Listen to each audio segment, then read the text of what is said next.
ఎవడు తీసిన గోతిలో వాడే పడతాడు అన్నదానికి నిదర్శనం పాకిస్తాన్ అండి. సో, పాకిస్తాన్‌కి పుచ్చ పగిలే పని చేసింది మన బలూచిస్తాన్. అంటే బలూచిస్తాన్‌లో కొన్ని రెబెలియన్ ఆర్మీస్ ఉన్నాయన్నమాట. సో, బలూచిస్తాన్ సెపరేషన్ కోసం చాలా ఏళ్ల నుంచి అంటే 1948 ఎప్పుడైతే పాకిస్తాన్ ఏర్పడిందో, పాకిస్తాన్‌లో కలవబడిందో బలూచిస్తాన్ అప్పటి నుంచి వాళ్ళు పోరాడుతూనే ఉన్నారు.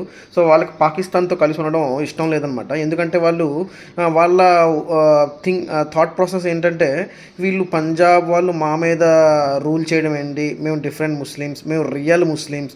సో మా దగ్గర చాలా వనరులు ఉన్నాయి. వాళ్ళు పాకిస్తాన్ మొత్తం అంతా వనరులు మా దగ్గర నుంచి దోచుకుని పంజాబ్ని ఇంప్రూవ్మెంట్ చేస్తుంది, కానీ బలూచిస్తాన్ ప్రజలను కానీ అసలు పట్టించుకోవట్లేదు. మమ్మల్ని గాలికి వదిలేశారు. సో మమ్మల్ని సపరేట్ కంట్రీగా డివైడ్ చేసేయండి. సో బలూచిస్తాన్ సపరేట్ కంట్రీగా ఉంటే సో మా దగ్గర ఉన్న వనరులను ఉపయోగించుకుని మేము పైకి వస్తాం అన్న వాళ్ళ వాదన అనమాట. సో బలూచిస్తాన్లో చాలా రెబెలియన్ ఆర్మీస్ ఉన్నాయి.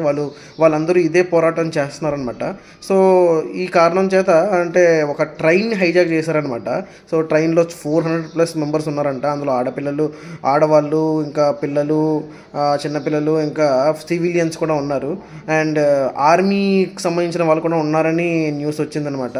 సో పాకిస్తాన్ నుంచి వచ్చిన న్యూస్ ప్రకారం అయితే పాకిస్తాన్ వాళ్ళు ఏం చెప్తున్నారంటే మేము చాలామందిని క్యాప్చర్ చేసేసాం, చాలా రెబెల్స్ని చంపేసినాం, ఒక 20-30 మందిని, ఇంకా చాలామందిని రెస్క్యూ కూడా చేసేసినాం అంటున్నారు. అందులో ఎంత నిజం ఉందో ఎంత నిజం లేదో మాత్రం తెలియదు.